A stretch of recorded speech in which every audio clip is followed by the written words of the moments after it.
This hero indeed has had a fair bit of game and dev balance time, so we're here to use it.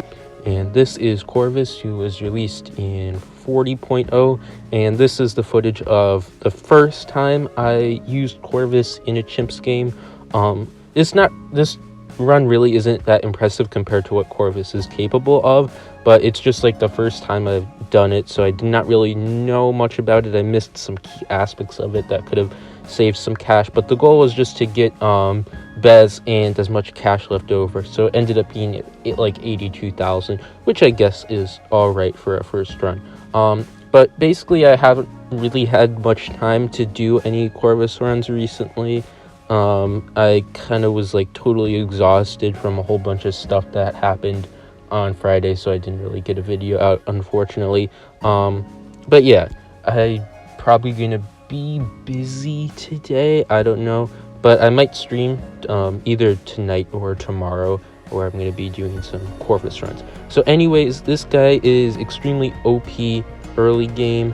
This was done in the 40.0 before the change, so he's like OP early game and like pretty good late game, but for some reason they buffed him in 40.1, which doesn't really make much sense because he already was like very strong. So now his early game is a little bit worse, which is still fine because it's still really good. It went from being like totally busted to maybe just slightly busted, but now he has this weird thing in the late game where he can just like one shot around 98. So if you haven't seen it, this is kind of after the update. I just recorded this quick video, but if you like damage all the stuff kind of together, so the damage is evenly spread out by putting Corvus on either last or close, then you can use the overload ability and it just deletes everything. If you get the ability timing a bit better, it can one shot the entirety around 98, and as expected, there was a LCC all-time $1,215. So yeah, this guy is pretty busted. Ninja Kiwi loves releasing OP heroes for like one update and then forgetting to fix them the next update, and then the next update they get absolutely mutilated.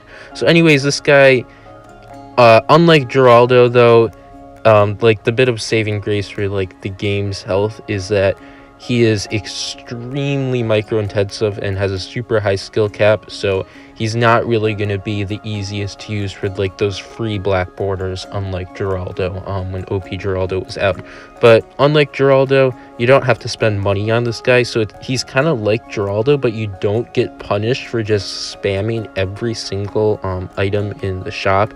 Well, now the spells in the shop, because like with Geraldo, you know, you can use those items that he has to offer, but you know that if you just start spamming all of them, you'll never be able to afford the stuff you need. So like you're constrained on money, of course, but in this case you can just use whatever, and it's not like they're going to be locked for 2 rounds like Geraldo 2. Like they'll just come back like the next round, or even on the same round, if it's a shorter cooldown, or you use the last ability. I forget the name of it, but yeah, anyways, this guy's kind of busted and I'm excited to see what I can do with it.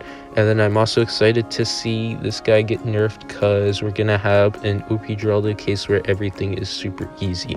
And in a way, after it's fun for like a week, but after a while it kind of gets disappointing because everything is super duper easy and everybody gets, I don't know, what am I trying to say there? Everybody gets a cookie. So yeah, that's really it. You can just watch the rest of this run. Pretty cool. It's just a super epic Bez cleanup with me not really knowing how to use him, so I'm kind of just spamming all of the stuff by the end of it. And it comes down to the wire a little bit and some other rounds. But yeah, that's really it. Have a nice day and goodbye.